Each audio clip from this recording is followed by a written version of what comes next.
தேவார பாடல் பெற்ற சோழ நாட்டு காவிரி வடகரை தலங்களில் 10வது தலம் தான் காவிரி பூம்பட்டினம்னு அழைக்கப்படக்கூடிய பல்லவனேஸ்வரர் கோவில். தாயார் பேர் பார்த்திங்கன்னா சௌந்தரநாயகி. சம்பந்தர் 2 பதிகம் படிக்கிறார். 1ஆம் திருமுறையில் 65ஆம் பதிகமும் 3ஆம் திருமுறையில் 112ஆம் பதிகமும்.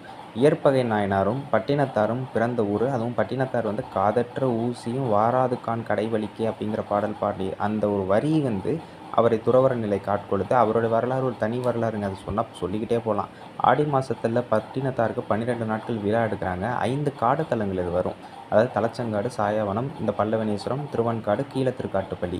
இங்கே உள்ள முருகப்பெருமானை அருணகிரிநாதர் தன்னுடைய திருப்புகளை பாடியிருக்கிறார். காவேரி புகும்பட்டினம், அதாவது காவேரி நதி நுழையிற இடம் இது சிலப்பதிகாரத்திலும் குறிப்பிடப்பட்டது.